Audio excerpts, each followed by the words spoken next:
welcome to Just Energy Radio with your host, naturopath and medical intuitive, Dr. Rita Louise.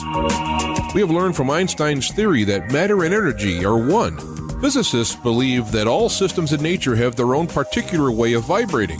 From the swinging of a pendulum to the waves of the ocean to the light that brightens the sky each day, each of these oscillates at its own unique rate. The same holds true for every thought, feeling, event, or word we speak.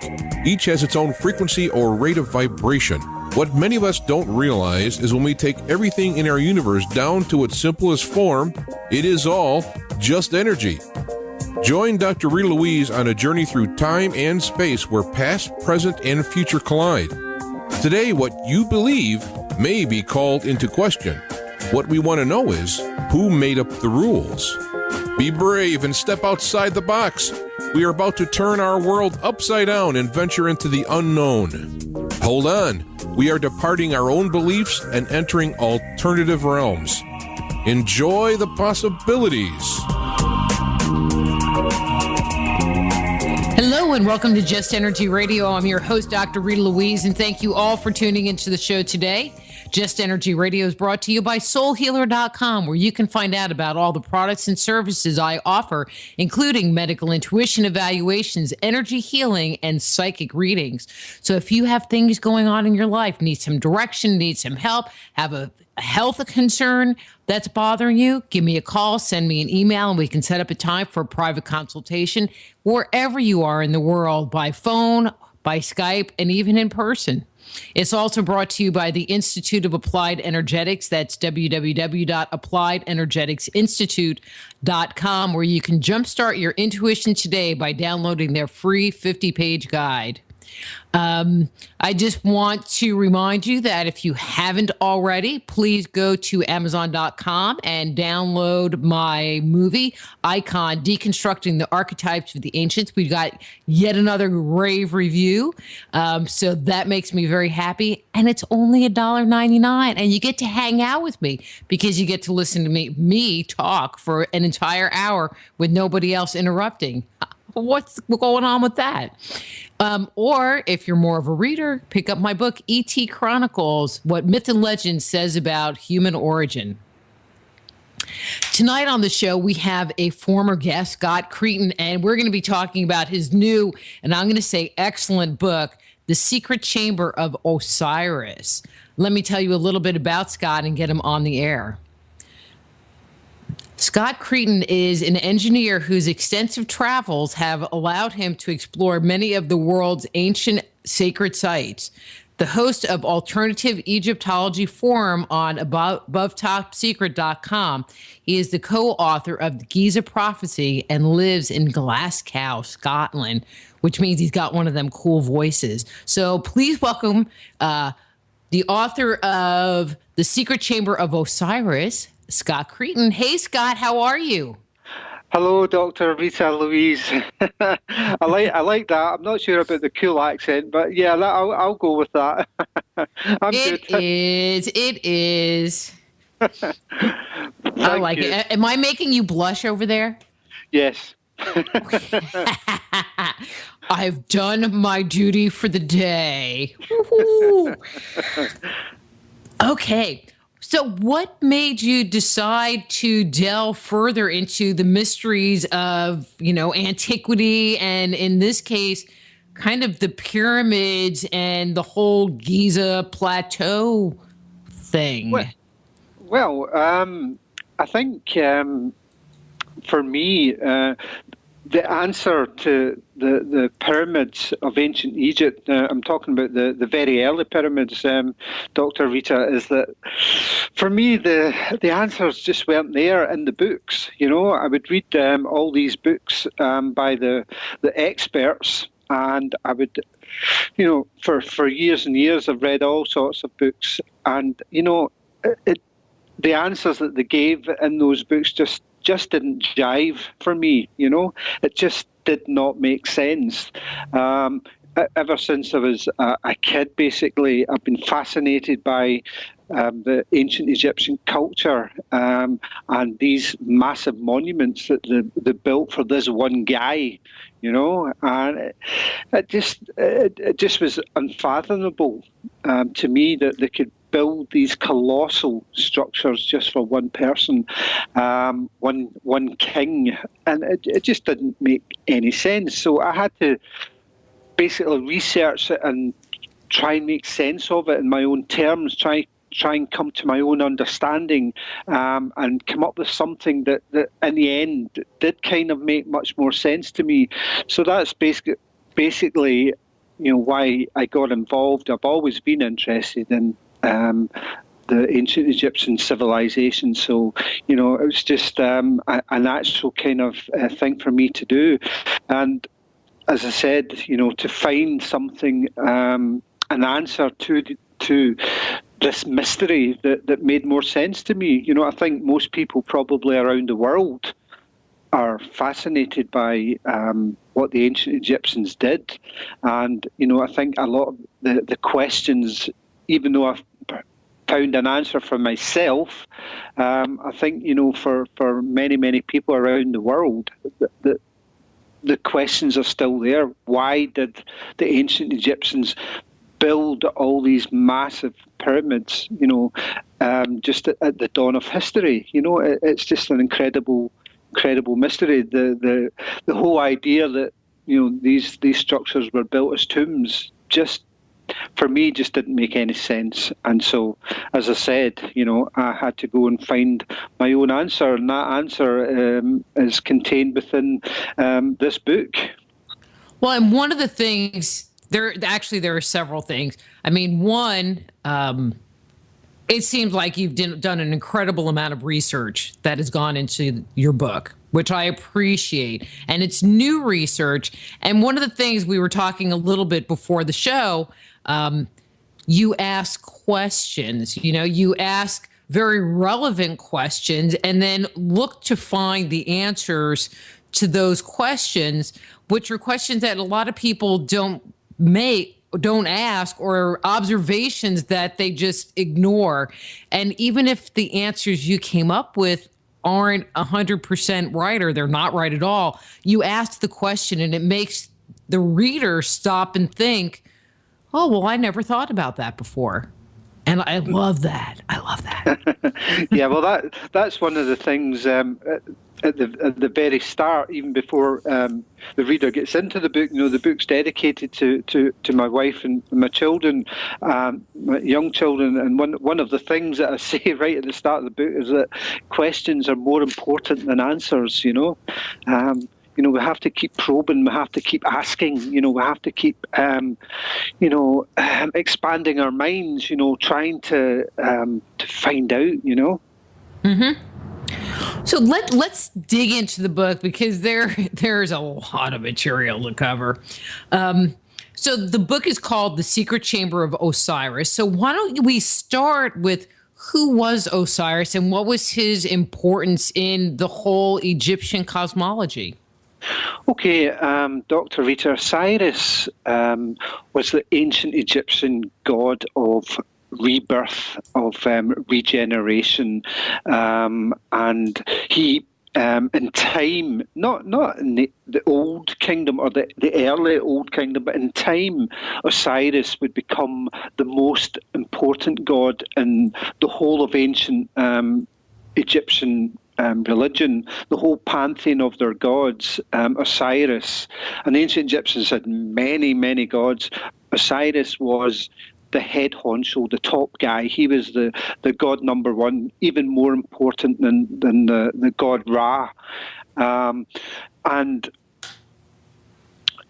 the thing about Osiris is that he wasn't important, as I said, he wasn't important early on in ancient Egyptian religion. He just kind of suddenly appears, but he appears already as a god. It's kind of strange. He is a god, but if you look at the text, the first time Osiris is attested in ancient Egyptian writings is in the Pyramid of Unas, who was an ancient Egyptian pharaoh round about the beginning of the 5th dynasty, which is roughly about 2,400 BC, 2,300 BC, something like that.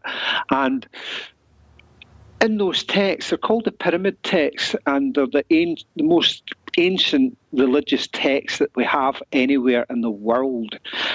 And in these texts, Osiris is already formed as a god, as is his wife Isis. She's a goddess in these texts.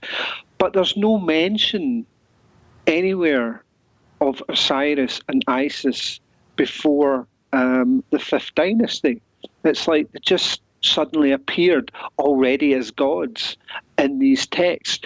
So Egyptologists believe that the god Osiris existed long before he first appeared in the pyramid text in the Pyramid of Unas.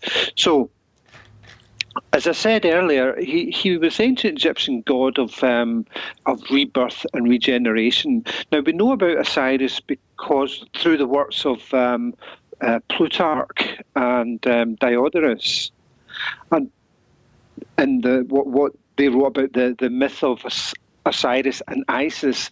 Now, in the myth of Osiris, we're told that Osiris had a brother, Seth.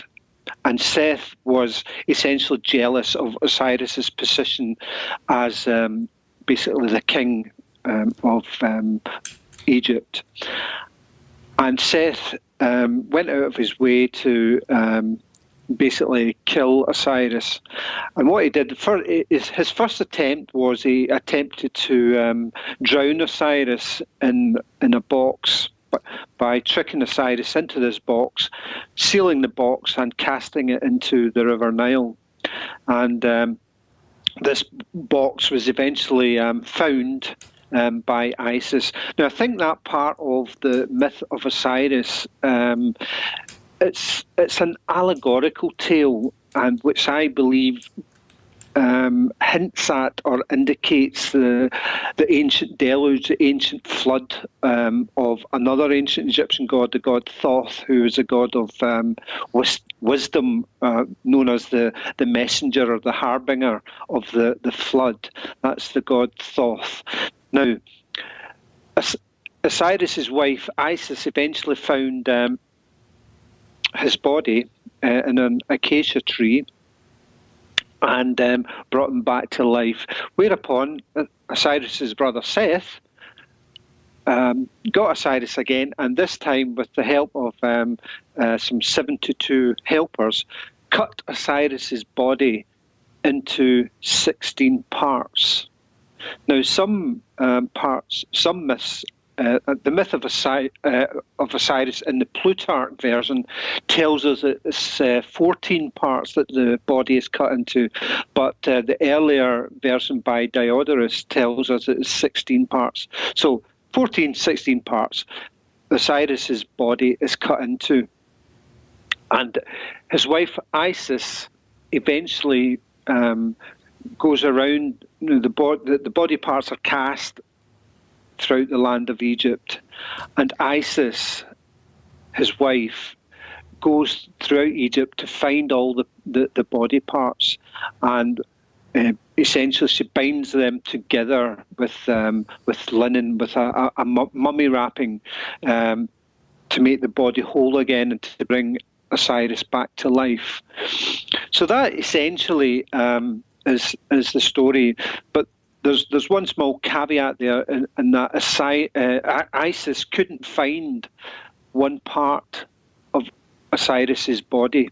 She found all parts except one part of the body. That was the phallus, and that essentially is what led me to think, because if you read the pyramid texts, there's various pyramid texts, but in the earliest pyramid texts, it tells us that Osiris was brought back to life again by Isis, and that the pyramid itself, it says in the text, the pyramid is Osiris, the construction is Osiris. That's what it says in these texts. It also tells us in these texts that Osiris is the grain. Okay, so these were my first hints, Dr. Rita. These are my first sort of clues that, well, wait a minute, if Osiris is the pyramid, according to these texts, and his body was cut into 16 pieces, might not it be the case that the first 16 pyramids that the ancient Egyptians built were actually, allegorically speaking, the body of Osiris scattered across the land of Egypt, the first 16 pyramids? That's a pretty interesting thought.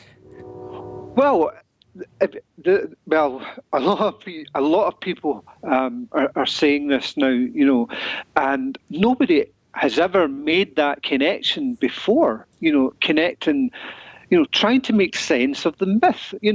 These things, these myths, these legends, in my estimation, are always rooted in some kind of fact. There's some basis, some element of truth, deep down within a lot of these myths and legends, and they're told in an allegorical way that we just have to try and make sense of. And so, but we've got clues. As I said, the pyramid texts, they tell us that the pyramid is Osiris, that Osiris is the grain. That's what it tells us. So, it was just like a light bulb moment, you could call it that. The light went on. I thought, well, wait a minute. First pyramid is Osiris. So I looked at Dr. Mark Lehner's book. He's a famous American Egyptologist, and he wrote this brilliant book called The Complete Pyramids. It's an excellent book for anyone wanting to sort of begin researching ancient Egyptian culture. Fascinating book. And in that book, Dr. Lehner lists the first 19 pyramids in ancient Egypt. And that takes us right up to the end of the giant pyramid building program that the ancient Egyptians embarked upon. The first 19 pyramids, that takes us to the end of the giant pyramid building. Now, the thing is, there's 19 of them in Lehner's book in his list, but 3 of them are never completed. 3 of them barely got off the ground. So we're actually left with 16 completed pyramids in Dr. Lehner's list that represent the Old Kingdom pyramid building program. Because what you have to understand is that, the pyramids in ancient Egypt, there's 2 distinct types of pyramid. There's the very first ones, the built, the giant pyramids made of massive monolithic blocks of dressed stone, and then you have the later pyramids after this period where they're much smaller. They're some of them are built with mud brick. They're much inferior pyramids. It's almost like we've got 2 completely different pyramid building programs that occurred. Well, let me just jump in and ask a question, because I think you're going here anyway. But according to Egyptologists, weren't the mud brick ones first and then the stone ones later, with the Great Pyramids on the Giza Plateau, the culmination of all their efforts? No, no, that's a really that's one of the things, Dr. Rita, that really puzzled myself, at the beginning.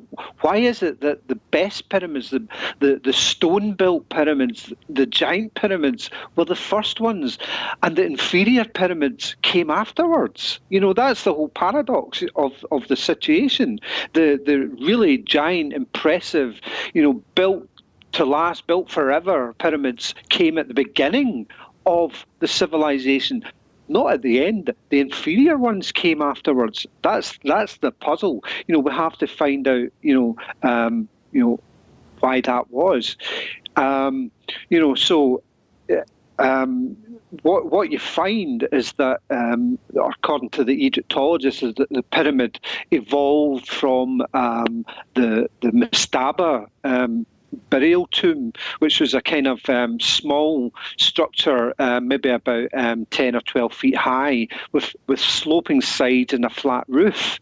That was the mastaba, and the idea is that the pyramid evolved by placing one mastaba on top of another mastaba on top of another mastaba, like a step pyramid. That's what they say, the step pyramid at Saqqara. That's how it evolved from the mastaba, and then eventually the step pyramid evolved into a true pyramid by them filling in the steps to make the sides perfectly smooth. That's the orthodox theory. That's the orthodox idea as to why and to how the pyramids arose. But the puzzle is, that they were building mastaba tombs even when they were building pyramids. There's a couple of kings in the Old Kingdom, whereby they actually had pyramids built for them, but they also had mastaba tombs. So there's this real puzzle. What's going on here? Why would they have mastaba tombs? Why would one guy, the Pharaoh Snefru, why would he build 4 pyramids? Why would Khufu, who built the Great Pyramid, why would he build 5 pyramids? So there's if these guys had these structures as their tomb, why do they need 5 tombs? Why do they need 4 tombs? And some of these early pyramids, or in fact, most of the 16 pyramids didn't even have what the Egyptologists call a sarcophagus, a granite box to hold the body. Most of these structures didn't have one of these boxes. And what you find, the Egyptologists, they answer that puzzle by saying, oh, well, these were cenotaphs. They weren't meant to be actual tombs. They were symbolic tombs, which to me is just when you see the size of these structures, like the bent pyramid, the red pyramid, these are, but they're not quite as large as the Great Pyramid, but they're not very far away from it. And yet we're supposed to believe that these were built as symbolic tombs. Well, it just didn't jive for me at all. I just didn't buy into that at all. I thought, no, these were built for some other reason, and we're just not getting it, Well, I think that they just make stuff up and then they want you to believe that it's true. So, okay, so let's we could go off on a whole tangent. Oh, yeah. I'm just getting warmed up. I know, that's why I'm going, why did I only have you for an hour? I don't even know. Anyway, in your book, you have a picture that I thought was very interesting. That's where I was like, man, this is good. And it was one of the kind of traditional representations of Osiris holding, I don't know. The crooked flail. Those things. Yeah. And could you just very briefly, because I think you really have to have the image in front of you to have it make sense. Yeah, to appreciate it, yeah. When the light bulb moment, when I thought that perhaps the first 16 pyramids represented the dismembered body parts of Osiris, a bit like, today, Dr. Rita, we have, the various churches around the world, are symbolically or allegorically the body of Christ. That's mm-hmm. Kind of what the church tells us. The actual physical buildings dotted all over the world are the allegorical body of Christ. So I thought, well, these first 16 pyramids could be the allegorical body of Osiris spread across the land of Egypt. So after I'd made that connection with the myth of Osiris and the actual physical pyramids, what I did then was I thought, well, I wonder what it would look like if, you plotted those 16 pyramids on a map of the world, or on a map of Egypt, obviously. And so I got onto my friend at Google Earth, and I plotted the first 16 pyramid locations onto a map of Giza. And the really amazing thing, see, Osiris is very, very distinctive. The classic figurine or figure effigy of Osiris is very, very distinctive. He has this unique crown. It's called the Atif crown, and it's unique. It's got three sort of prongs at the top of the crown. The centre one is slightly larger than the two at the side, and you always see Osiris side on, and he's always got his arms crossed over with the crook and flail held in each hand, crossed over his body. Now, what you find is that when you plot these 16 pyramids locations onto the map, you make basically a stick man, and basically if you join all the dots together, you end up with a stick man, and it looks like the classic outline of the god Osiris. The Atif crown is actually represented by the three pyramids at Giza, and to me that is quite remarkable as well, because Giza, I think the monuments there were essentially the crowning moment of the good point. The entire project, So, and then the further down we have the pyramids at Dashur, north and south Dashur, and the pyramids at Meidum, and when you join the dots up, it gives you the classic outline image, if you like, of the god Osiris. And I was just gobsmacked when I made that connection. It's just incredible, because are there any constellations? Because we know that Robert Bruval and Graham Hancock speculated that it was a reflection of Osiris's belt in the pyramids. If you took that and looked up at the stars, was that configuration also reflected in the stars? Did you look? Just curious. Well, you see, this is that exact layout with the 16 pyramids. No, that's not reflected in the stars of the Orion constellation. But what I think is going on there is I do think there's two things going on. You've got the body of Osiris being represented on the ground, but also the stars of the belt stars of Orion, where the essentially represented the spirit of Osiris, and that is what I think is going on is that you've got one part, the physical part on the ground, the 16 pyramids being the body, but there's a separate part, the Giza part. Is almost like a plan, if you like, within a plan.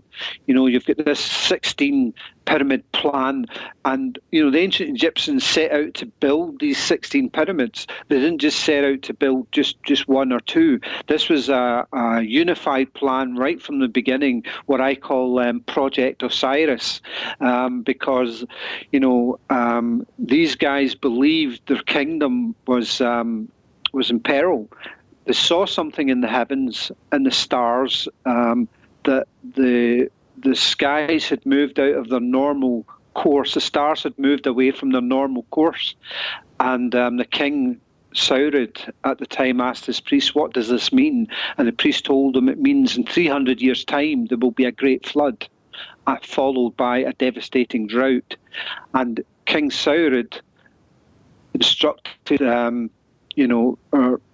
issued a decree that they would build these pyramids and to store within these pyramids everything that the country needed to reboot itself, to restart, to reinvigorate itself after the worst effects of this deluge, the flood of Thoth had passed. Now, you never really hear about this, Dr. Rita. You never really hear about this in the mainstream books. But Which part? The whole flood, the whole idea of the pyramids being built, as a protection against the deluge. But what were they protecting? What were they protecting? I mean, obviously not people, because there's not enough room inside them. Well, this is why, we go back to the pyramid texts. It tells us Osiris is the grain. So what they would place in these pyramids, these first 16 pyramids, was basically every kind of seed. Grain, barley, wheat, peppers, every tomato, you name it. They placed all these different types of seed inside. So instead of taking the animals 2 by 2, they took grains and put them inside? Yeah, they put seeds inside these pyramids, not just seeds, but they put tools inside them as well.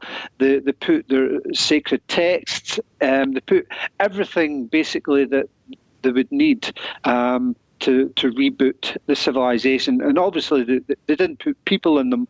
But if you look at, if you take the site of Giza, for example, there's these massive boat pits all over the plateau. They built massive boats right beside these pyramids, beside every single pyramid, these massive boats. The boats aren't there now, or one of them's been reconstructed. But they built these massive boats, and I imagine, that was part of the recovery system, for the people, or the upper echelons of the society. But they'd get put in the boats, But the thing is, if you actually look at the evidence, I'm saying, they put all these seeds and, different types of seeds within the pyramids. If you look at the actual evidence, if you take the first pyramid, for example, at Saqqara, the step pyramid at Saqqara, the early explorers of that pyramid, Dr. Rita, in the early 20th century, underneath the pyramid complex at Saqqara, there's these passageways that are kilometres long. It's a maze, an absolute maze of passageways and corridors and galleries underneath the step pyramid at Saqqara. And the earliest explorers, when they went down into these passageways, they were walking shin deep through grain, all different types of seeds, underneath that pyramid. They also found underneath that pyramid, they found 40,000 vessels, stone vessels, with seed. But see, that's interesting. I mean, you never hear about the chambers underneath the pyramids, or very rarely you'll hear something. And I've never heard that before. Are you just making this all up?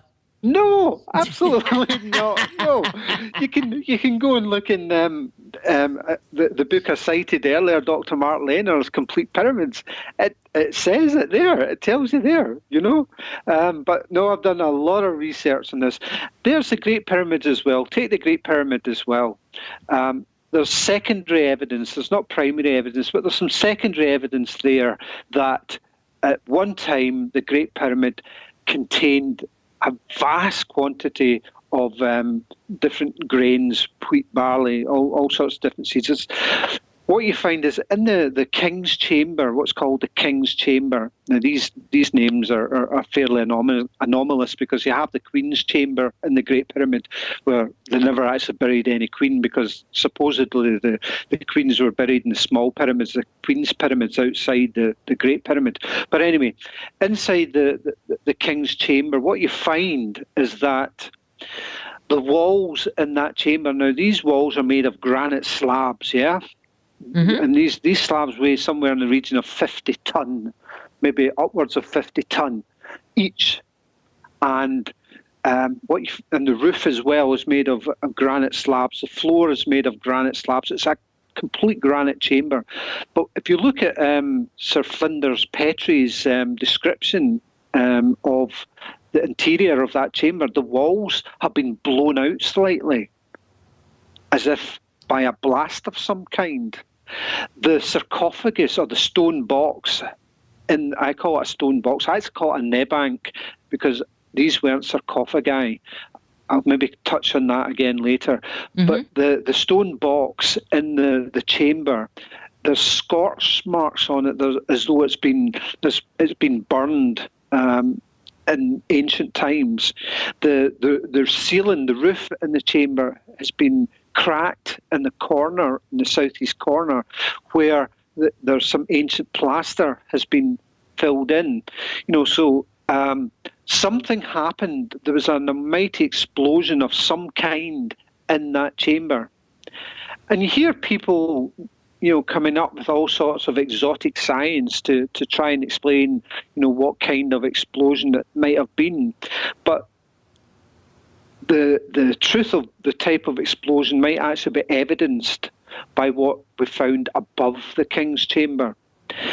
Above the King's Chamber, directly above it, there's a series of 5 other small chambers, one above the other, and each of these chambers is only about 3 feet high. Now, these chambers were only discovered in 1837 by a British antiquarian, a guy called Colonel Howard Vyse. He's the first guy that opened 4 of these chambers. There's 5 of them. The first one was already open, so he opened the next 4. And what he observed when he went into each of these small chambers, there was a black dust settled perfectly evenly across the floor of each of these chambers, and he was puzzled as to what this black dust was. And even to this day, we still don't know for certain what this black dust was. And it was the residue from the cartouche that they put in there, that graffiti, Yeah, they put graffiti on. That's a whole other subject, which you probably know. I touch on in the book. The graffiti, the so-called workers' graffiti, was made with red paint. But this black dust, basically, what I argue in the book is that the explosion was caused. The damage we see in the King's Chamber was caused by an explosion, a grain dust explosion. Now, I don't know if you've ever looked at a grain dust explosion, Dr. Rita. You can go onto Google it or YouTube it. You can. But these are monster explosions. A grain dust explosion basically occurs. You've probably done these experiments in science class at school, where you'll get a straw and fill it with flour. Yeah, and you'll blow it into the air and then set it alight, and it's like a bomb, basically.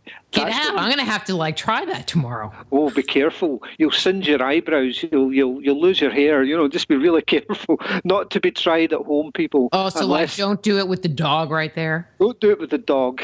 Absolutely not. But no, seriously. These grain dust explosions are lethal. They're absolutely lethal.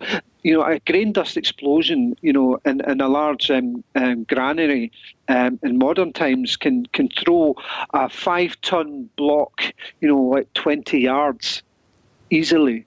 They're really, really powerful. They're basically a massive, massive explosion. And the grain dust itself, when it burns, it basically settles back down again as a black dust.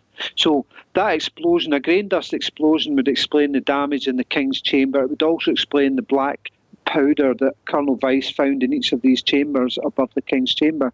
The grain that was once in the Great Pyramid, obviously when they were either storing it or removing it, they were causing a lot of grain dust to go up into the air, and somebody's walked in with a candle or a torch and boom, the whole thing went up. And that's what basically I think is what caused the damage in the King's Chamber.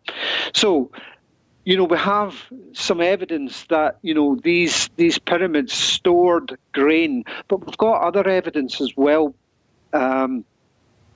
whereby in later dynasties of ancient Egypt, we have from like the 11th, 12th dynasty onwards, they had this festival of Osiris. It was called the Festival of Khoak. And basically at this festival, they would make small effigies of Osiris made of mud, only about 18 inches tall. Basically like a mud doll. And what they would do is they would place, inside the mud doll, they would place grain. They would basically fill it with grain, and then they would wrap it with linen. These were called corn mummies. And basically what you have there is the body of Osiris filled with grain. And this is exactly the symbology. This is exactly what the pyramids were. They were the body of Osiris filled with grain. And here you have, later dynasties, celebrating or commemorating that original function in a ceremony, the ceremony of Khoak. They knew what the pyramids were for. They knew the pyramids were the body of Osiris. This is why they made the small mud effigies of Osiris, the ceremonial ones, filled it with grain and wrapped it in linen, the corn mummies. So there's a lot of evidence that points to this being the original function of these structures. Now, the thing as well, Dr. Rita, what you've got to understand as well, our civilization today does the very same thing. I don't know if you're aware that up in the Arctic Circle at a small island called Svalbard, in 2008, our own civilization built the exact same thing that the ancient Egyptians did, a massive, massive seed repository. It's been built there specifically in case any unforeseen catastrophe happens to our planet.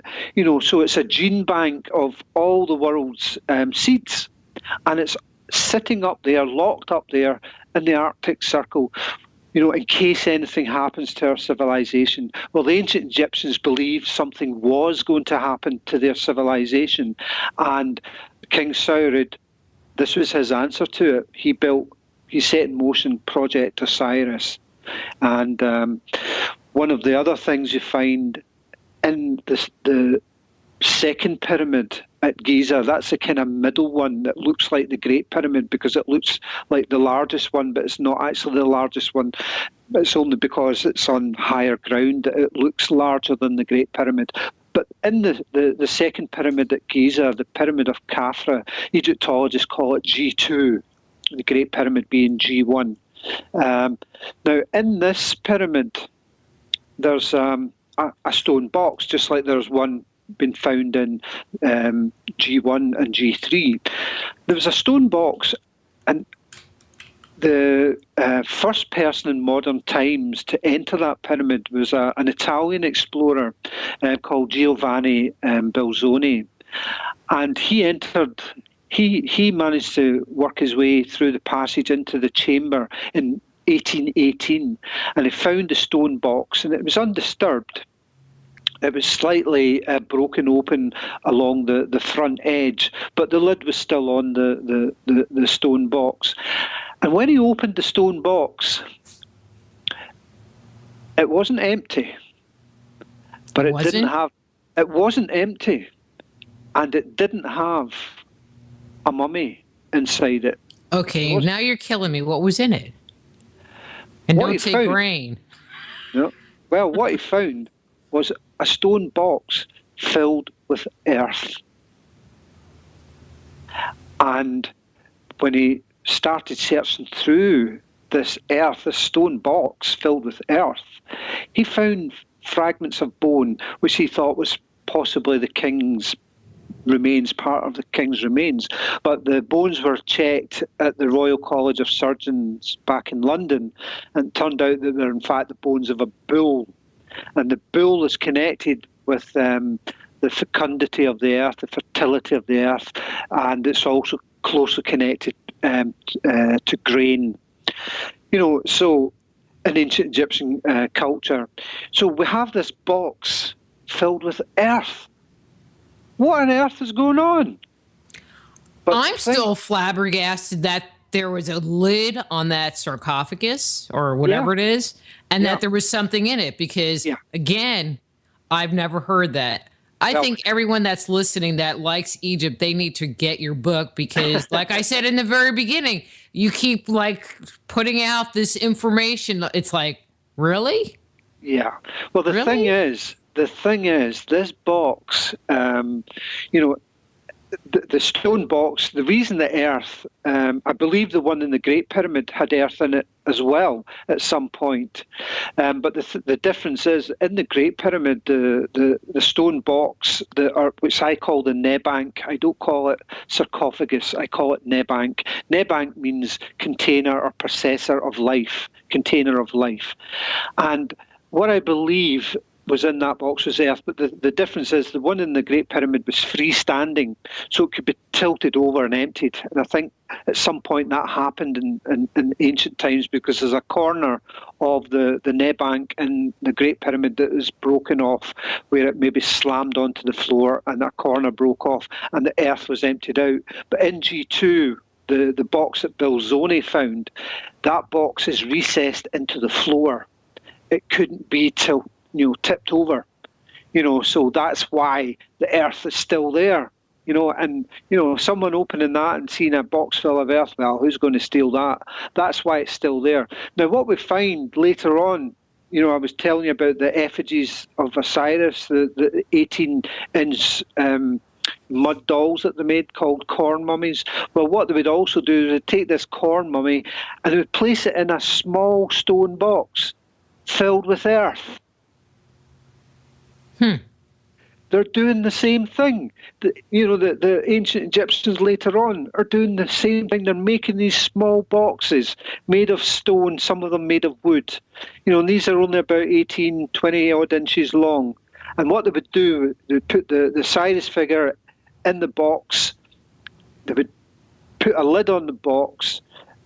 These boxes, incidentally, were called these small miniature boxes. These ceremonial boxes were called nebank, and Egyptologists today call them Osiris beds or Osiris bricks, but they're nebank. They would bury these in the ground, just in the ground, and then they would place a large rock on top of them, symbolising the pyramid.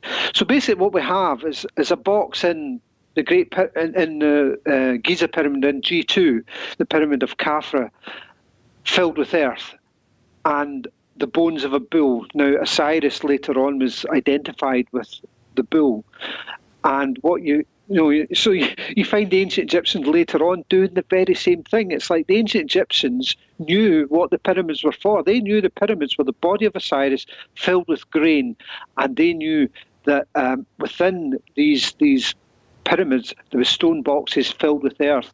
Now, the earth, to me, represented the earth, the land of Egypt, and the bull's bones found in the earth is symbolic of the fertility of the earth. It's a deep chthonic ritual that I believed these nebank represented, and essentially it was the Ka of Osiris's body. The Ka was the ancient Egyptian soul. The ancient Egyptians, I think there's something like 9 different aspects to the ancient Egyptian soul. The Ka was one of them, as the most important one. The Ka was the vital spark of life. It's that vital spark, that invisible entity that makes a seed grow into a plant. That invisible energy, that is what the ancient Egyptians called Ka, and it's symbolized by placing seed in the earth. That is the Ka, and the Ka is the soul, it is the spirit. So what you have with this box is the Ka, the soul of Osiris within the pyramid body of Osiris. It was all to do with the rebirth of the kingdom, not the rebirth of the king, the rebirth of the kingdom. And that was the original function of the first 16 pyramids, the Project Osiris. Now, this isn't to say, Dr. Rita, that these pyramids weren't used as tombs. I think they were repurposed. But they never found anything tomb-like. Well, really. Exactly. You know, this is the difficulty that Egyptologists have. The only ancient Egyptian king that they ever found in this tomb intact, undisturbed, with all his funerary equipment and treasures, was Tutankhamun. He's the only one. But he was in the Valley of the Kings. The Kings, he wasn't exactly. even in a pyramid. He wasn't in the pyramids, 100 feet underground in the Valley of the Kings. You're exactly right. You know, and you know, as I was saying at the top of the program, you know, the ancient Egyptians were burying their dead in underground tombs, in rock-cut tombs, in mastaba tombs, and they were doing all this at the same time as they were building these giant pyramids. You know, the other thing as well, the tomb, the mastaba tomb, the rock-cut tombs, without exception, every single one of them were rectangular. Let me ask you this question. You know, you mentioned that they were saving this grain and built the pyramids for fear of this flood. So are we talking about like the flood, the Noah flood? Or are we talking about a flood that never happened? And if we are talking about the Noah flood, where do you date this? When do you think in time they were actually building these pyramids? Right. Okay. Well, I'm just looking at the clock because I don't have you for 2 hours, so I have to get to the important stuff. Yeah, this is a big question. I'll try and get through this as quickly as I can. Basically, in the book, I show that the pyramids are actually almost 19,000 years old. They're not dated to 2500 BC. 2500 BC, I believe the dynasties then probably came across these structures in a state of disrepair and maybe made repairs to them in 2500 BC, 4,500 years ago. They were ancient structures then and they were repaired. There's a stela called the Inventory Stela, which was found by a French Egyptologist, Auguste Mariette, and that basically tells us that Khufu, the guy who supposedly built the Great Pyramid, found, he made repairs to various structures at Giza, including the Sphinx, the Temple of Isis, and I suspect also the pyramids at Giza as well. He made repairs to them. I show in the book how these structures are dated to 19,000 years ago, 17,000 BC. Now, 17,000 BC, that's roughly at the start of the meltdown of the last ice age. You know, there was massive ice caps. See where you're sitting right now, Dr. Rita? Yeah? There was an ice cap above your head about 2 miles thick. In Texas? Oh, you that far south? Okay, well, maybe further north. Yeah, I'm that far south. That's why I moved this far south, so I won't get caught in an ice age. Right, okay. Well, here where I'm sitting, there was definitely an ice cap 2 miles thick above my head in Glasgow in Scotland. So these massive ice caps, 19,000 years ago, they suddenly went into rapid meltdown. And scientists today still don't know exactly why that happened. We still don't know. But the ancient Egyptians are telling us something happened in the heavens. Something happened to the earth. The earth's axis was disturbed in some way. And I show in my first book, The Giza Prophecy, how that actually occurred. And in this book, I show the work of a couple of Norwegian physicists that show that the Earth, the pole of the Earth, roughly 19,000 years ago, was in the centre of Greenland. And it moved gradually to where it is today, the Arctic Circle, which is a difference of about 17, 18 degrees. So if that ice, all that ice, these ice caps, suddenly the Earth's planet, its pole shifted, was tilted southwards. It's getting a lot more solar radiation, and these ice caps are getting into rapid meltdown. Now, if that is part of the same, if that tilt that happened as part of the same myth that's come down to us through the Arab chronicles from ancient Egypt. The King Saurid, his astronomer priest, saw that the stars had moved out away from their normal course. If that was all part of the same event, then they knew that, because you have to understand that when the ice caps were there 19,000 years ago, the sea levels all over the world were 400 feet lower than what they are today, which means that the coastal regions were much further out than where they are today. So most of our civilization today is built along the coastlines, all over the world. So if you've suddenly got sea levels rising, 400 feet, that world is going to disappear. It's going to be lost. One of the things, they talk about the melting of the ice caps and the rise of global waters and stuff. But what gets me, and we really don't have time, but I still want to make this commentary, is you read the research and they say, well, it probably rose, so many 100 feet, so many feet per 100 years, and they talk about this gradual increase in water. And I'm like, I'm sorry, that doesn't sound like a flood. It sounds like pick up your hut and move it back a couple of feet. Exactly. Yeah, that's exactly right. I mean, it took thousands of years for these ice caps to retreat and for the sea levels to rise. That's perfectly correct. But we're finding evidence now today. We're finding forests under the North Sea. We're finding forests.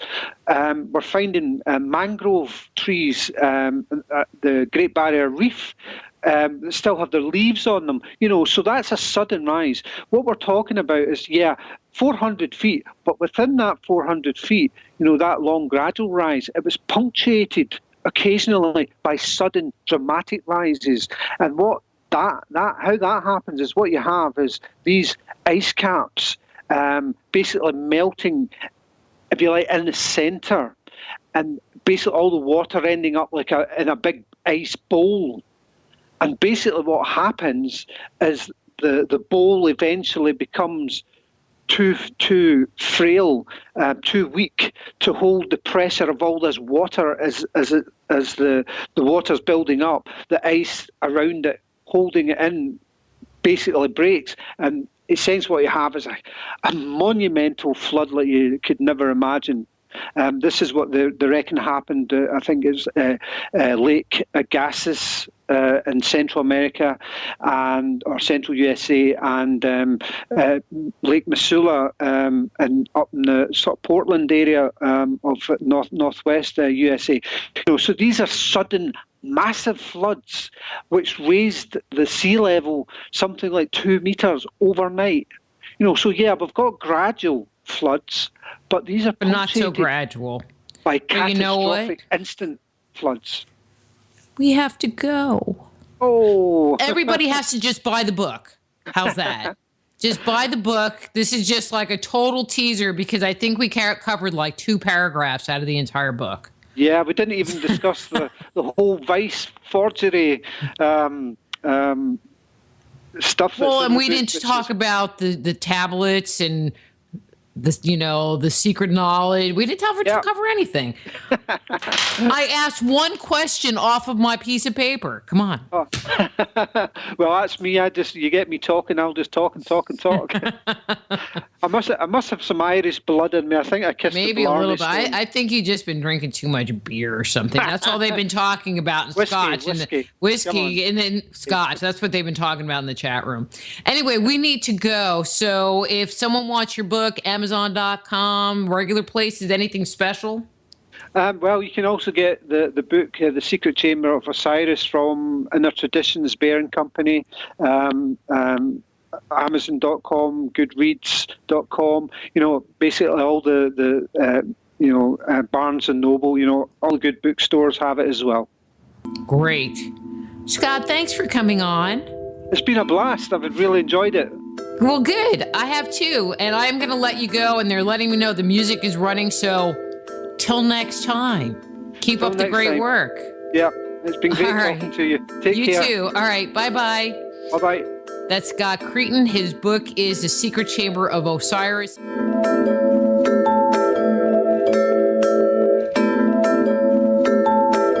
Just Energy Radio with your host, Dr. Rita Louise, will return right after these messages.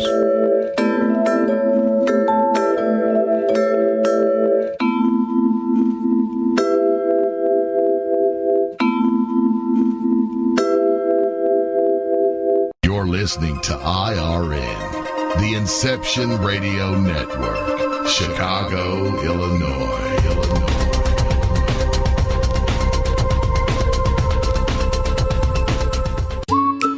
Are you looking for a cure for boredom? Never worry. IRN's new interactive website introduces a number of ways to pass time while you listen to your favorite show. Choose anything from the IRN Chat Lounge, the Game Lounge, Video Lounge, or the Mood Lounge. These fun, exciting features let you chat in real time with fellow listeners, view live skywatches, play daily posted online games, or pick a show based on topic. The choices are endless. Use your time wisely, keeping it all on IRN. Who were the gods of antiquity? They've been described as the forces of nature, levels of consciousness, and aspects of our psyche. Stories that depict their incredible weapons, their flying machines, and their amazing adventures are characterized as being the product of our ancestors' fanciful imaginations.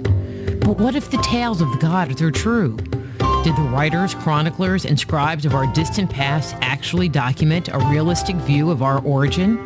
My latest book, Man-Made, The Chronicles of Our Extraterrestrial Gods, looks at our most ancient legends. Learn of the torrid romances, elaborate plots, violent scandals, and conspiracies that played out in antiquity. Find out the role the gods played in the life and culture we have today. If you want to find out the truth of who we are and where we come from, order your copy of Man-Made today. For more information, go to www.manmadethechronicles.com. That's www.manmadethechronicles.com. Hello, Inception Radio Network listeners. This is Amanda. Remember, you can take your Inception Radio shows on the go. Just download the Inception Radio Network app for your iPhone, iPad, or Android smartphones and access live shows, past shows, guest lineups, and much more. Just visit the iTunes Store or the Google Play Marketplace and download it today for free.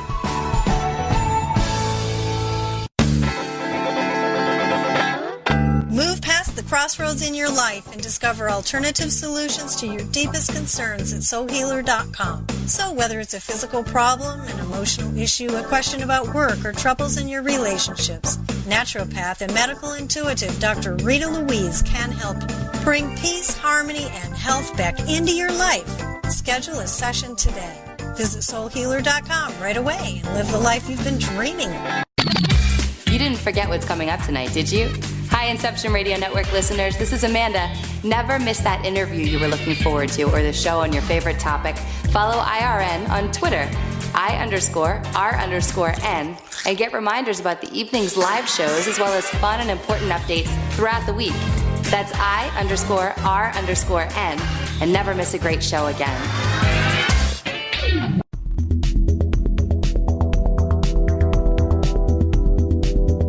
We only have a couple of seconds before we have to get back to the show, and I want to tell you how you can jumpstart your intuition today. Using my free 50-page introductory guide filled with simple, revolutionary, and proven techniques, you can ignite your intuition and tap into your inner wisdom, all from the comfort of your own home. The Institute of Applied Energetics is the leader in online home study instruction for those interested in becoming a certified medical intuitive, intuitive counselor, or energy medicine practitioner. Now is the time to transform your life and take it to a completely new level. Discover who you are and how you work. Open the door to the world of intuition, health, and healing. You can jumpstart your intuition right away by going to www.appliedenergeticsinstitute.com and downloading our free guide. Get the opportunity of a lifetime and live the life you deserve. Download your free Jumpstart Your Intuition guide today at www.appliedenergeticsinstitute.com and begin living a life filled with passion and purpose.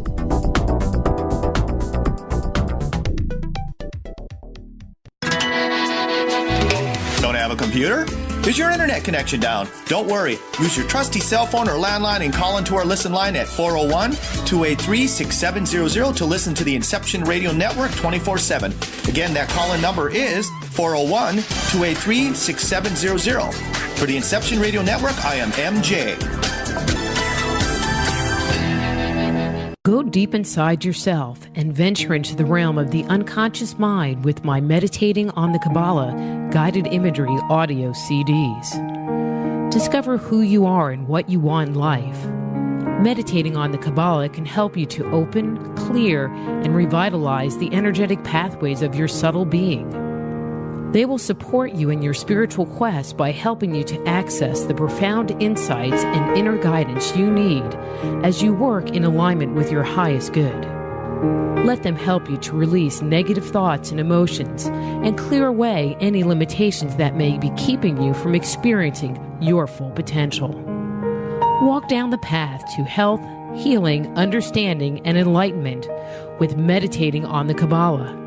Order your copy today at www.soulhealer.com. That's right, that's www.soulhealer.com.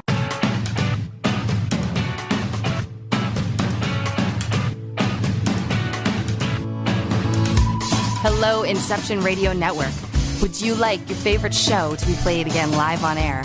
Well, now the choice is in your hands with IRN's live request portal, an easy way to request your favorite show with a simple click.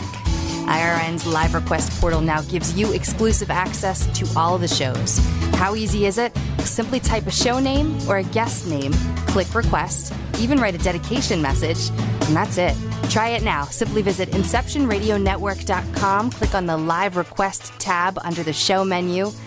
Now playing your favorite show is just a mouse click away.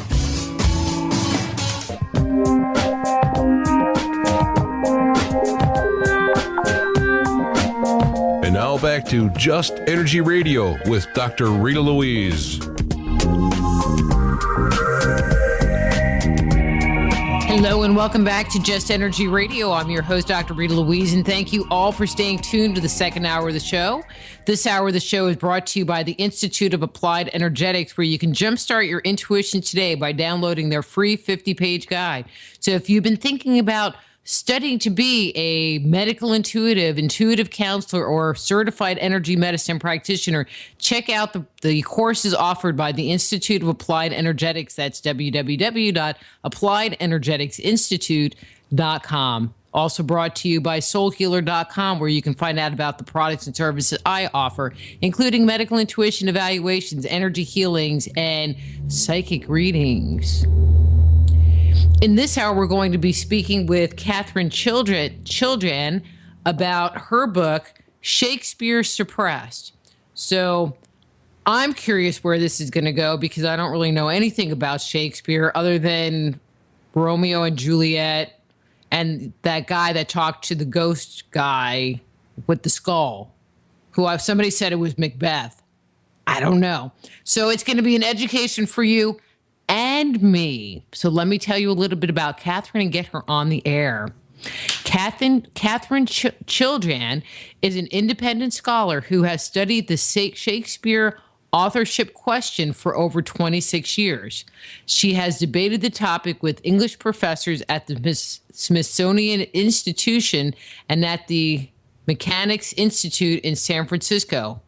Chiljan served as editor of the Shakespeare Oxford newsletter and edited 2 anthologies, dedication letters to the Earl of Oxford and letters and poems of Edward, Earl of Oxford. So please welcome the author of Shakespeare Suppressed, Katherine Chiljan. Hi, Katherine. How are you? Hi, Dr. Rita. I'm great. Thank you so much for the opportunity of looking into one of the greatest mysteries in literature. Well, you're going to have to fill me in, because I didn't even know until, and I was told I had to say this, until Mark suggested you come on to the show. I didn't even know that there was a mystery. I mean, not that I like keep up on Shakespeare or anything, but I didn't even know there was a mystery.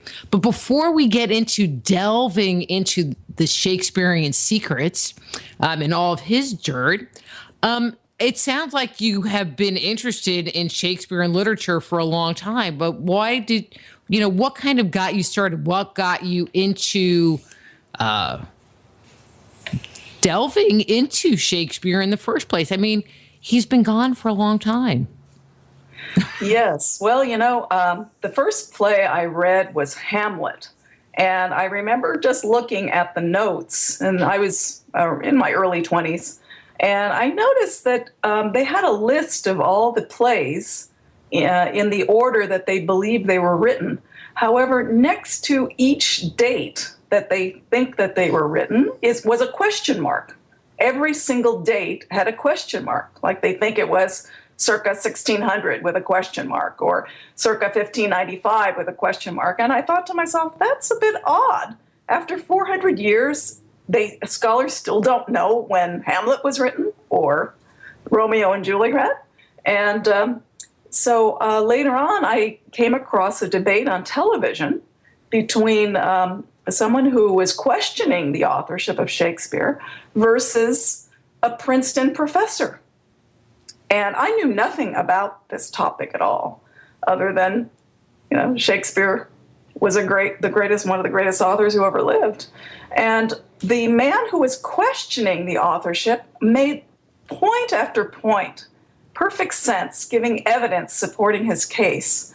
Meanwhile, the Princeton professor could only say to the man, who was a Harvard graduate, by the way, he wasn't stupid, all he could say to him was, "You're crazy, your theory is nuts, there's no evidence." All he could do is cast aspersions at this person without proving his own case for the traditional Shakespeare. And that's when, a red flag went off for me, and I read the other gentleman's book, and it just kind of lit a fire in me that, hey, we got to get the truth out here about the real man. About the real man.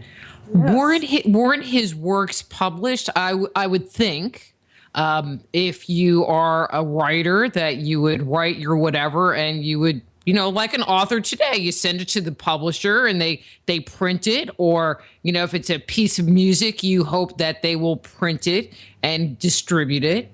Weren't his works written and distributed or performed on stage that there would be some kind of a documented beginning date? Well, first off, let me say that there are absolutely no manuscripts in the handwriting of the great Shakespeare. We have and yet he wrote over 40 plays and many sonnets and other poems. Nothing in his handwriting, not even a letter, not even a personal letter has survived, nothing in his handwriting. Yes, some of the plays were printed in his lifetime. But there is another problem, because if you look at the condition of these plays, they're clearly pirated. Almost every one of his plays that were printed in his lifetime were in bad condition. In fact, they have invented names for them. The size of the play, they were printed on smaller size pages. They call them quarto pages. So they call them the Shakespeare quartos. So the ones that are in good condition, they call the good quartos, and the ones that are in really corrupt condition are called the bad quartos. So they have good quartos and bad quartos. But pretty much none of these were derived from the great author's original. We know that because there's missing lines, there's messy text, there's wrong text. No play that we have of Shakespeare was from the author's original. Do we have any of the originals? Like I said, no, we do not. So how do we know that the ones that we have are bad? Maybe they were just bad.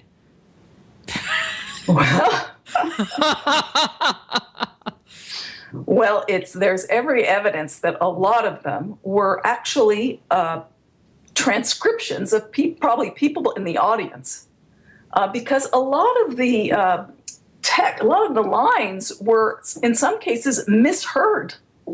And I don't have examples for you, but if you look at the text in say, 1595 of Much Ado About Nothing or what have you, it would be very hard for you to follow because it is in such bad condition. Today's texts are the result of over 200 years of editing to make it readable and understandable. And there's still many, many lines in Shakespeare that they don't know what the true line is. That is a consequence of not having the original manuscript. Now I'm getting kind of confused because so we have this person, this celebrated author that we look to as the enigma of language and poetry and playwright, and we don't really even know what he did. Yes, we still don't know exactly when the plays were written. We don't know anything about his literary life. No one claimed to have met him in his lifetime. We don't have any evidence that he went to school. We don't have any payments to a writer named William Shakespeare, or we don't know, they say he was an actor, but we don't know any of his roles that he played. This is not true for other writers. We do have evidence of payment for writing. We do have their letters that have survived.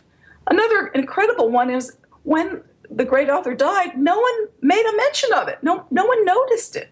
And yet this same man was described by critics, one critic who said that if the muses, who were the goddesses of the arts, if the muses could speak English, they would speak Shakespeare.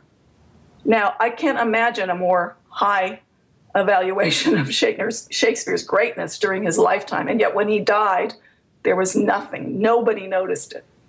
That all of these absences raises red flags that there's something wrong about the man. Something is suspicious. And that's when you have to look at the contemporary evidence and see what the writers were saying about the great author, because we do have that evidence, and that's in my book, Shakespeare Suppressed. Okay, so I need to let go of we don't even really know what the play was. I need to just let go of that line and let's just kind of move.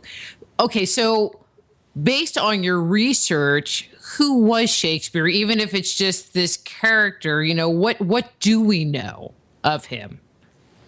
Well, if we look at the contemporary evidence, what the writers were saying about him, not always directly, indirectly, they were saying right off the bat that the name was a pen name.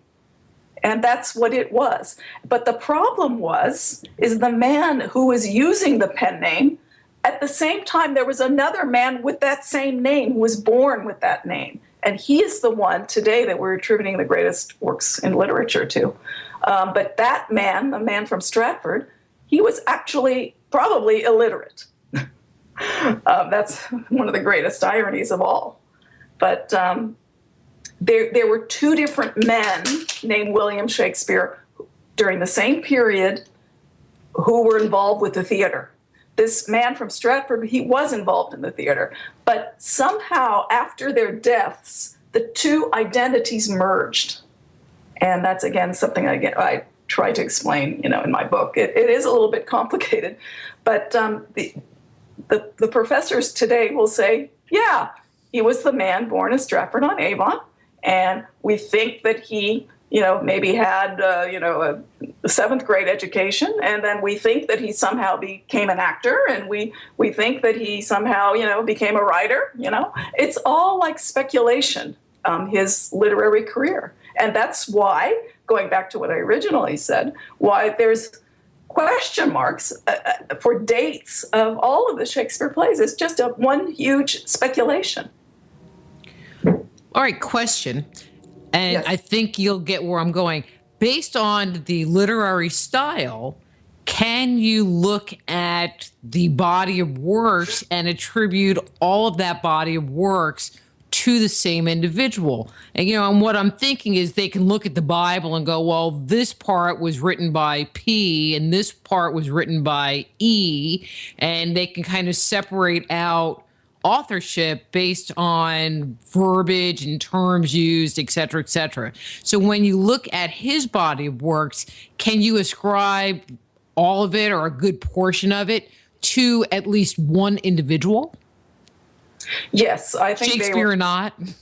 Yeah, the true author behind the pen name wrote all of them, but they are in various stages of development. Some, of course, the earlier plays are not going to be as magnificent as the later ones, of course, when he really had developed his craft, and a lot of things happened in his personal life that were reflective. Yeah, some of the early ones are Two Gentlemen of Verona and Taming of the Shrew, and Julius Caesar. Sorry about that. Hi, person on the phone. Yes, they should be calling me. I know, at such an hour. That's what it's like, why are you calling me at this hour? I know, but yeah. Well, you're in California, so we have a time difference, so it's not that bad. Another problem with trying to gauge the writing of the plays is you usually have a biography to put it up against. Like whenever I took a class for an author or a painter or whatever, the first class they did, they gave you the full biography of the man. I'm sorry. But with the Stratford man, we don't have any biography. So that's why they can't say, okay, well, he probably wrote Hamlet here and, King Lear there. They don't have anything because they have no life events to line it up with. And was William Shakespeare the Stratford man or whoever? I mean, was he popular in his day, or was it not till after his death that he was discovered? Yes, that was a great question. Nobody during the Stratford man's lifetime, nobody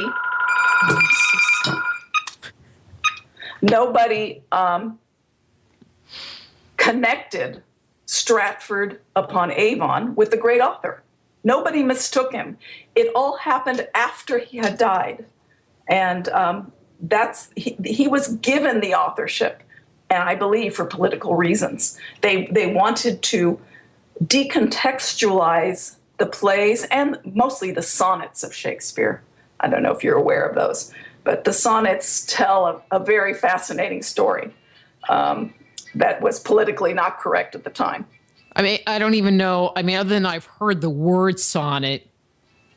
Yeah. So what is a sonnet? And yeah, a sonnet is a 14-line poem.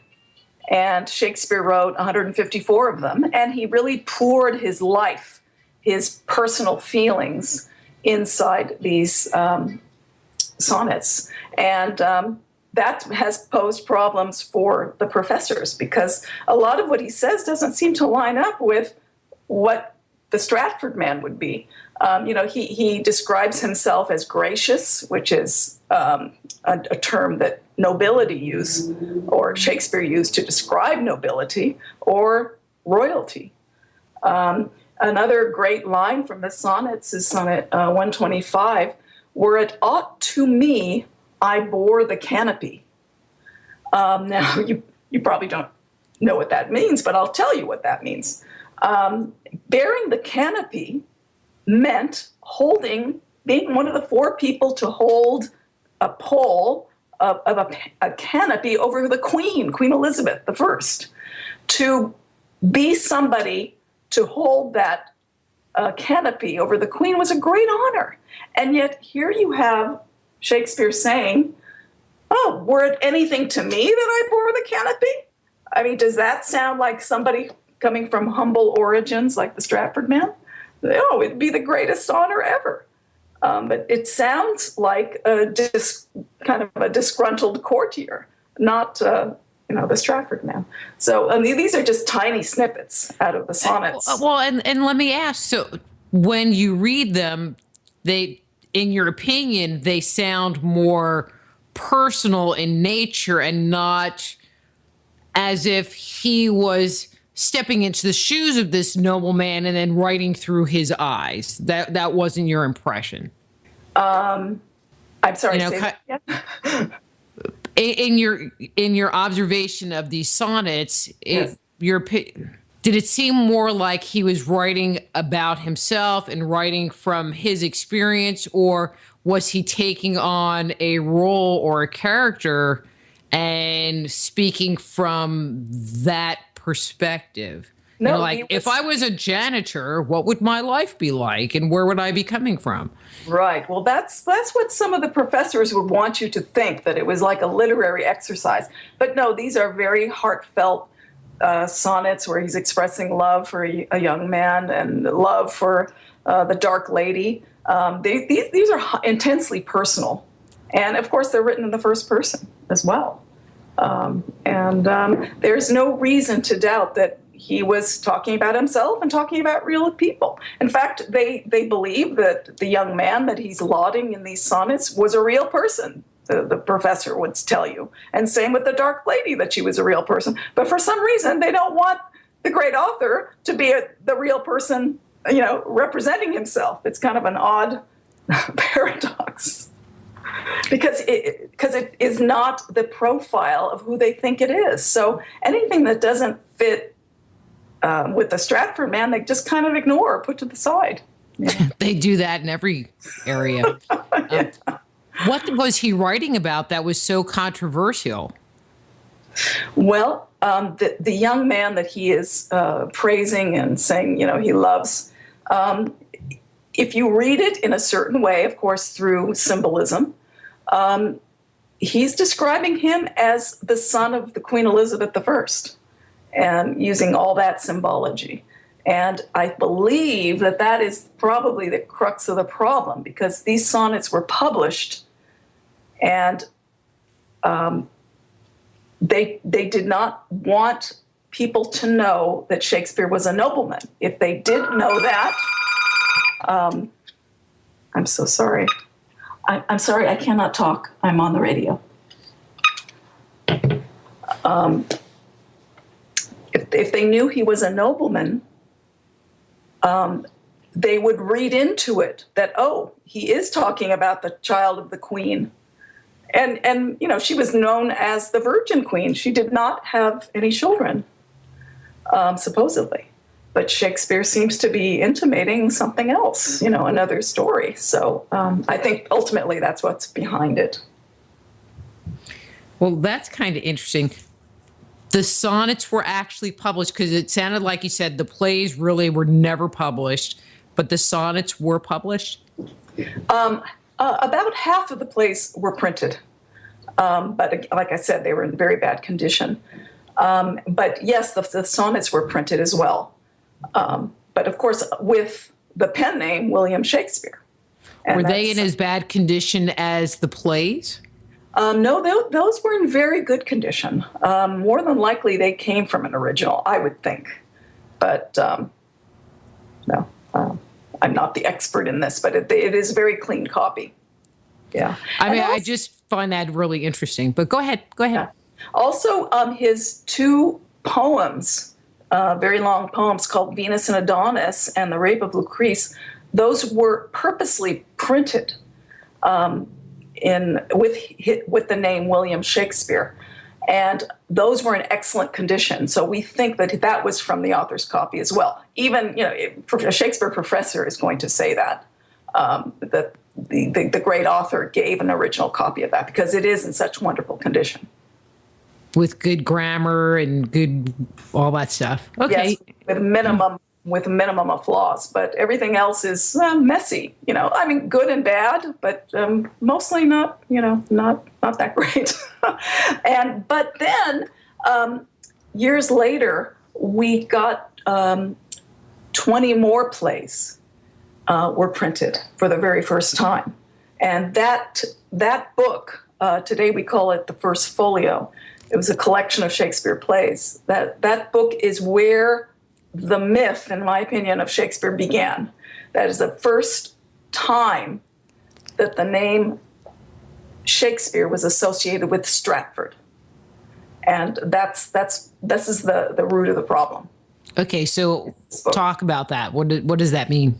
Yes. Well, this book was published in 1623, and the Stratford man had been dead for about 7 years. And we have on the title page that very famous engraving, a black and white engraving of Shakespeare that I'm sure you've seen. That's really the only supposedly authentic image we have of the great author. And they put, the William Shakespeare on it. But a very curious thing is on the opposite side of the page, and that is a little poem written by Ben Jonson telling the reader not to look at this image. Read the book. So that was kind of right off the bat, there's a little tip-off that there's something not 100% right with this opening page.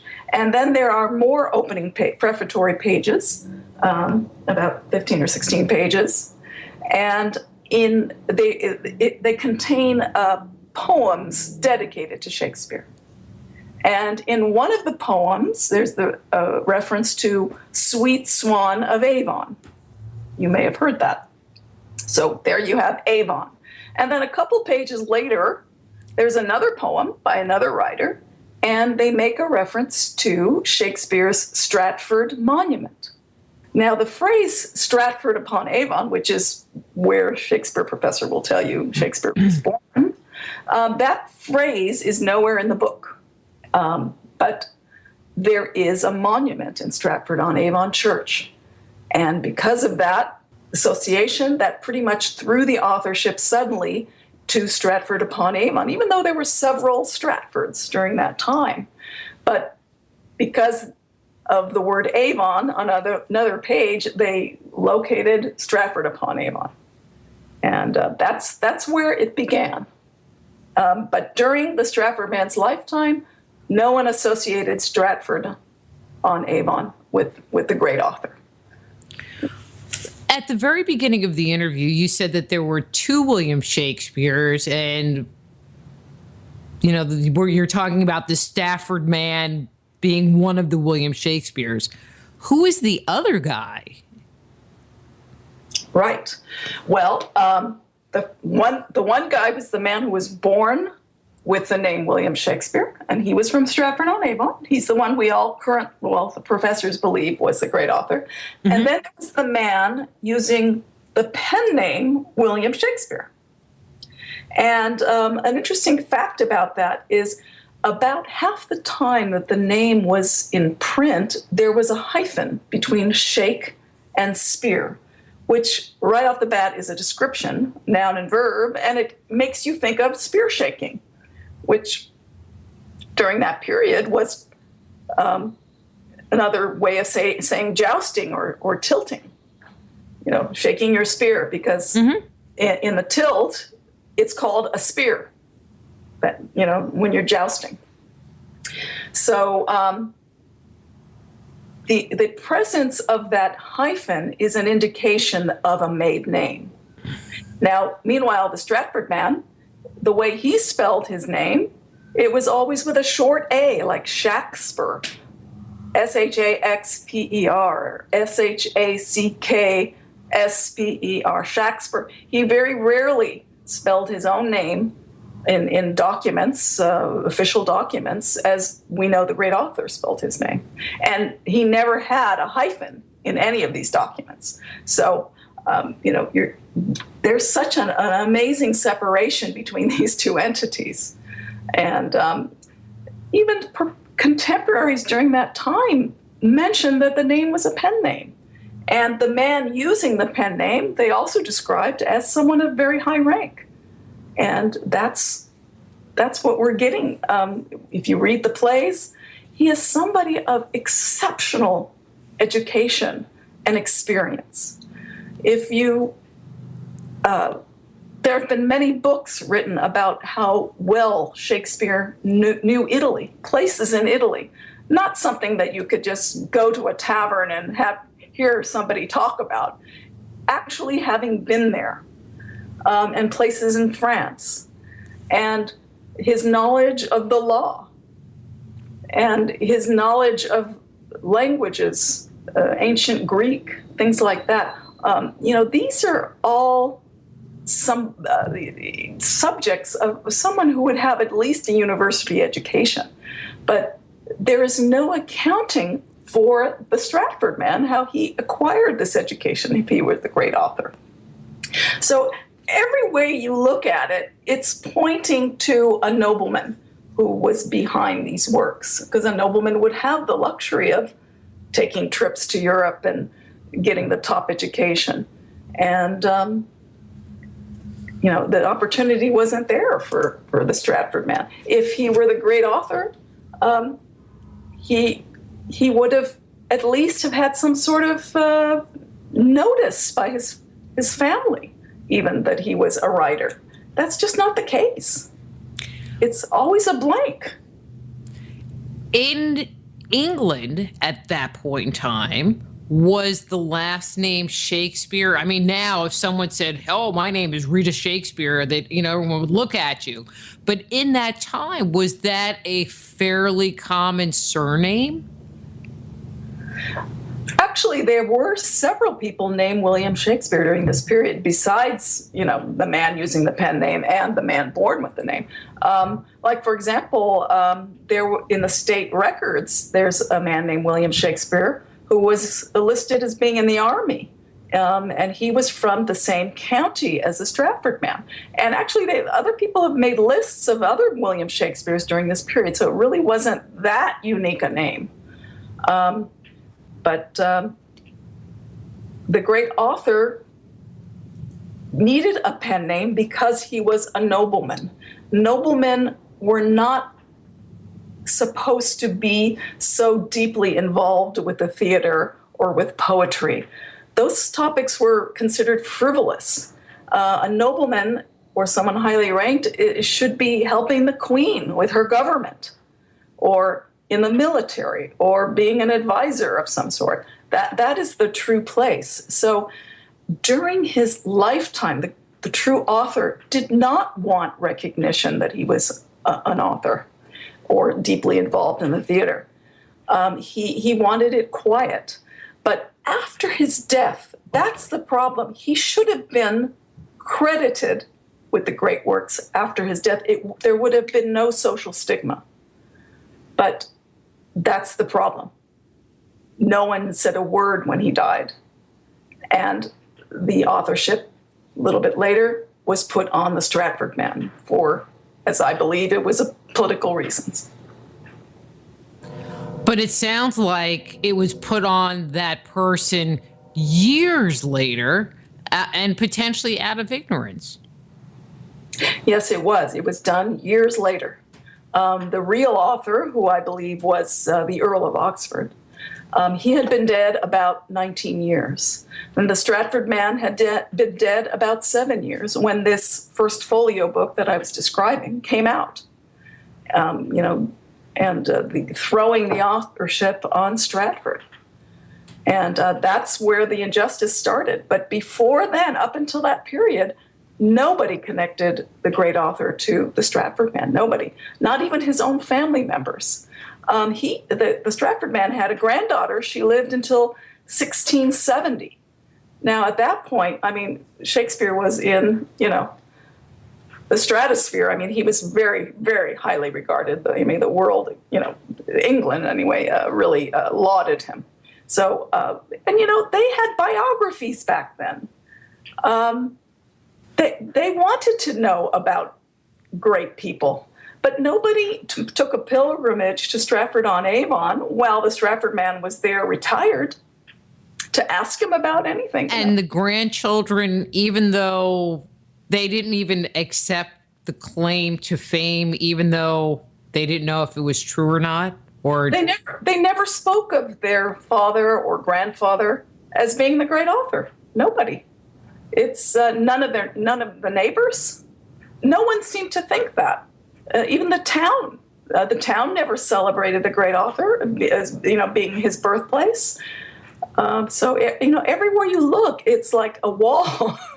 Other than that monument, which I believe was changed. Well, when did they put the monument up, though? That's another excellent question.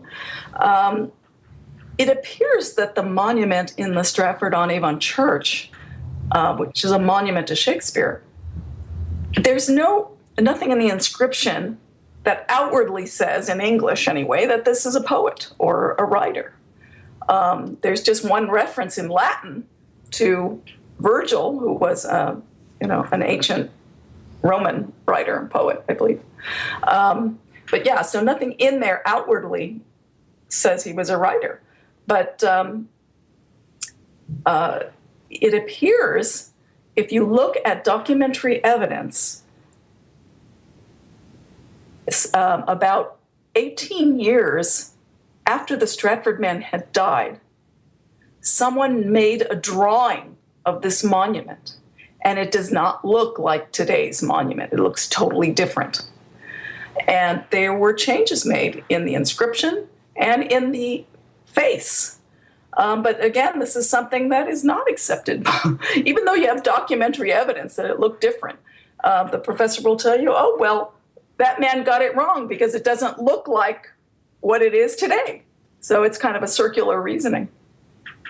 But that mentality happened all over the ancient world. I mean, I don't know if it was a common practice in the 1600s, but I know that in Egypt and in Rome and in a bunch of other cultures, they would just take stuff and kind of white out the other person's name and put their name on it.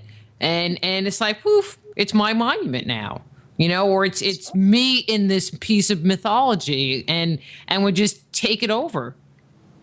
Right. Well, there's every indication that the monument was actually to the Stratford man's father initially, and that they just completely kind of rubbed out the inscription and instead of it saying John Shakespeare, they just put Shakespeare. There's not even a first name on this monument in the inscription.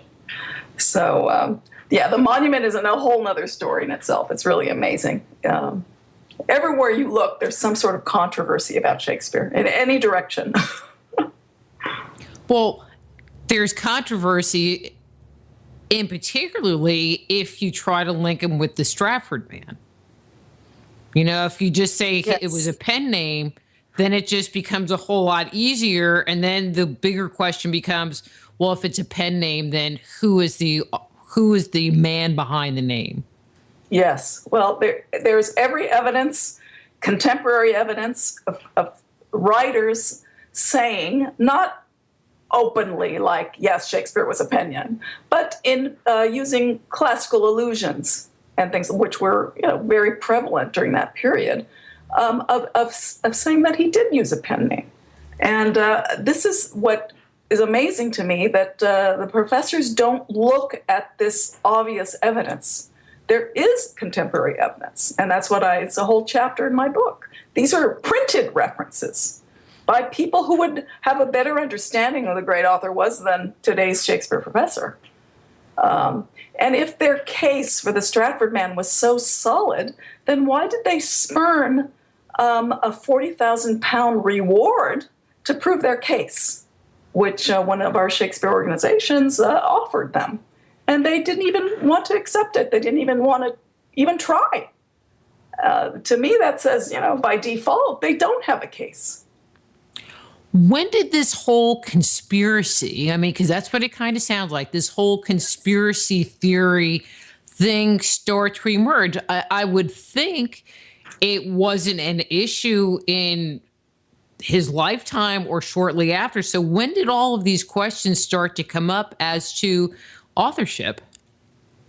Well, that's another very good question. The professor will tell you, oh, well, this is just a new controversy. No one ever questioned the authorship during his period. Well, that's not true. If you look in as early as 1640, that very familiar image of Shakespeare was printed in a book of Shakespeare's poems.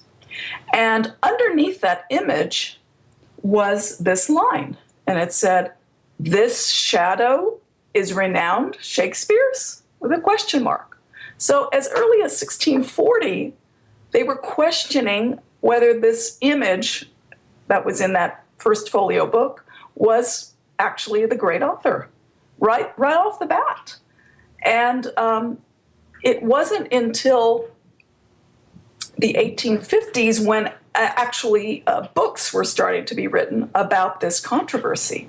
But there were some, questions here and there very early on. And another great line, also in 1640, and this was in print by an anonymous writer, he wrote, "Shakespeare, we must be silent in thy praise." Why? Why would, in 1640, when he had been dead for probably about over 20 years, why do we need to be silent about praising him? So, again, all of these are raising red flags that there's something that we don't have quite right about Shakespeare. And if I'm hearing you correctly, the image that we have looks like somebody, but we don't know who necessarily. Right. I believe it was a made-up image. And that's the very interesting thing. They could have printed this book of Shakespeare plays without an image. They could have just put William Shakespeare, put the pen name in there and left it at that. But they didn't. Instead, they put a face in there, a face that opposite in a poem by Ben Jonson tells you don't look at the face. So the face has been roundly criticized over the many years, that it's, a very poor rendition. And in my opinion, I don't know if you can recall the image, but he has a very high forehead and kind of strange looking hair and kind of two chins. And I believe he was meant to look like kind of a gentleman, but a monstrous gentleman. That, to me, that's kind of the only way that you could have the Stratford man, I know this sounds terrible, but be believable that he was the great author, because there's no education behind the Stratford man. How did he make this achievement? So in a way, you have to think of him as, like a Superman, an oddity of nature. And in a way, I think that that's what they were trying to depict, an oddity of nature.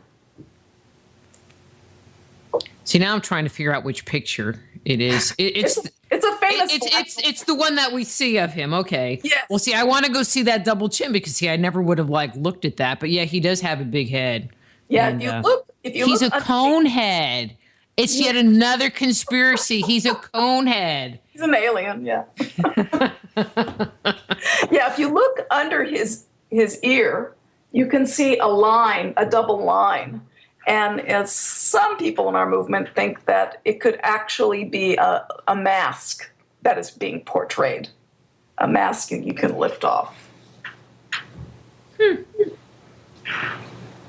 you look at you have to look at it. No, it's pretty obvious to see. I mean, there's this big line like it's a plastic mask, and he really did have hair, and the cranium of the fake mask just kind of sits on top of his hair. Yeah, it looks like, it's pasted on hair, like it would be on, or... It's a clown head. Like a clown head, yes. Oh, no, it's it. Ah! But he's got this wonderful kind of gentleman-like color, and the Stratford man got his coat of arms during that period. His father did anyway, and he inherited it. And so he could call himself gentleman back then. So kind of, sort of in my opinion, he's the gentleman monster. But I have no problem with the Stratford man. This authorship was put on him. He had nothing to do with it. So he was kind of innocent in a way. Like I said, his family never claimed he was an author, and he himself never claimed he was an author. And there were several literate people during that period who knew the Stratford man. but none of them said that he associated him with a great author. And you would think, people are people, regardless of whether it's today or in the 1600s. And if you have a friend or a neighbor who's famous, you name drop. That's what we do. Exactly. Yeah. It's a big zero for that Big town. zero on that one. That town started celebrating him as Shakespeare in the late 1700s. Not when he died.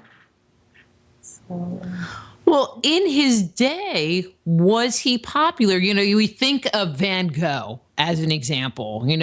He cuts his ear off and he dies penniless. And now his paintings sell for millions of dollars.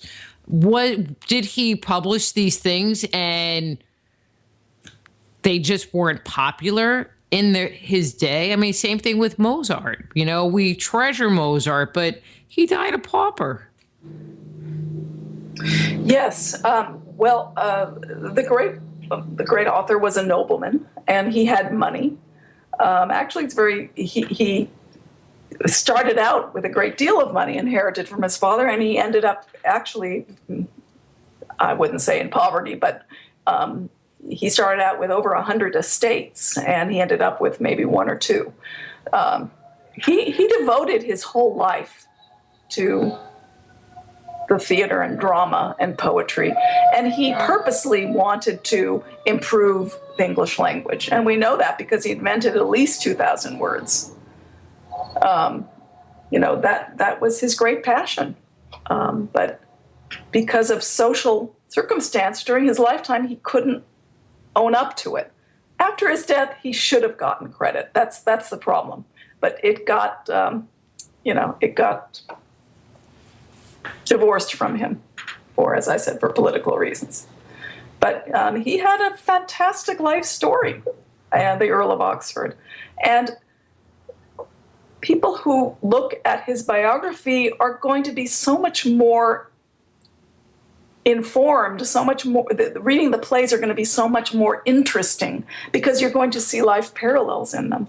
The life of Hamlet is almost the life of the Earl of Oxford, very similar incidents. And you read the sonnets, you're going to understand. The Earl of Oxford had a dark lady in his life who he was just crazy about. He had an illegitimate child by her. So everything is going to be so much more interesting if you have a real biography behind it. The Stratford Man, you started out from the beginning. You say you know nothing about Shakespeare, right? Well, I think most people don't know anything about Shakespeare because nothing is known about his biography. If he had one interesting point in his biography, I think you probably would know it, one that intersected with the works.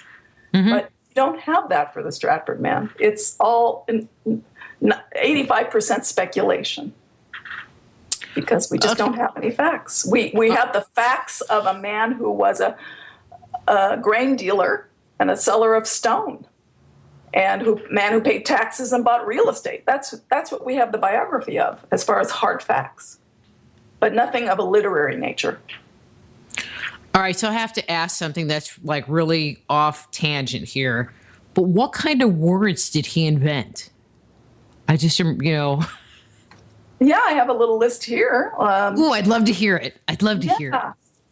Eyeball, assassination, successful, laughable, lonely, gloomy, lackluster, employer. There's a few of them.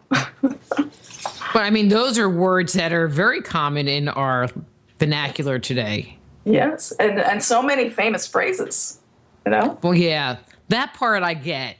But words, I mean, there's, what they call sniglets, words that sound like words and should be words, but they really aren't words. I mean, I think some of those are great. Not that I could think of one off the top of my head, but a sniglet, I mean, that's a good one. It's a word that should be a word. It's even got a definition. Anyway, moving back to our topic, but I was just curious. Why do you think it's important to set the record straight? Well, first off, if you wrote the greatest works on earth, I think you would probably want credit too. That's simple justice for the great author.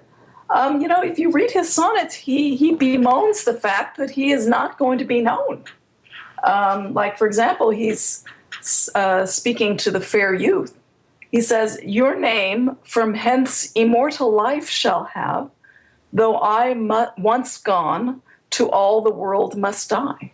So he seemed to know that he would not get credit. Now, the interesting thing, it's almost certain that the fair youth that he was addressing was the Earl of Southampton. Shakespeare dedicated 2 poems to the Earl of Southampton. So the names Southampton and Shakespeare will live forever because of those 2 poems were printed. Well, Southampton was a name, a real person. But what about Shakespeare? Wasn't he a real person? No, because Shakespeare was not his real name. That's why his name would not be remembered. And the author in his sonnets is bemoaning this fact. He was aware of it. So it puts you inside of the man. And, it's in a way tragic story, tragic ending. Not being able to claim the greatest works on earth. Mm-hmm. But I would think you would get a certain amount of the reverie of it by knowing that you are the face behind the mask. Yeah. I mean, there are lots of people that write with pen names. So. Yes, but they're always found out. But I think that the great author really thought that people would figure it out. But I don't think he expected that his works would be hijacked and pointed in the direction of the Stratford man. I think that really probably would have shocked him. Yeah. It would be a little bit insulting, I think. Yeah. But as I said, the whole purpose of my book, and many people are in this movement. There's a lot of great books out there about this. We want to set the record straight, and also to enhance your enjoyment of Shakespeare by having a real biography to match it against. And that's what you're going to get when you have the right man. And you're going to love the works even more. Perfect. And, we are out of time. So we're just going to say cut. And if someone wants to get a copy of your book, Shakespeare Suppressed, The Uncensored Truth About Shakespeare and His Works, where should they go? Well, I have a website, shakespearesuppressed.com, but also it's on Amazon. And also I would encourage your listeners to request it from your public library, because you can just put in the request and they'll buy it. And I believe that this is a reference work that should be in every library. Agreed. Thank you. And so if they want to see, I always ask this one, if they want an autograph copy, if they get it off your website, do you sign all your books? Yes, I will. If they request, yes. Mm-hmm. See, and that's priceless. So, Katherine, thank you for coming on. I was a little nervous. I have to tell you, I was a little nervous coming on, but you were delightful, and this was good. So were you. And so were you. Thank you for the opportunity. Oh, you are so welcome. Thank you very much, and I will talk to you again. My pleasure. Thank you. All right. Bye-bye. That's Katherine Chiljan. Her book is Shakespeare Suppressed. Her website is shakespearesuppressed.com. And next week, we're going to be speaking with Mike Barra about Ancient Aliens on the Moon 2. Or is it I...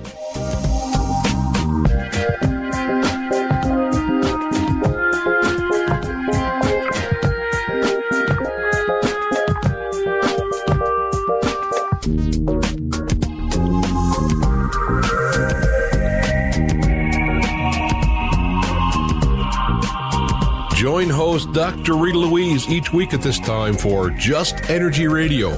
Point your browser to www.justenergyradio.com for more show information and to contact Dr. Rita. Until next time, remember, it's all just energy.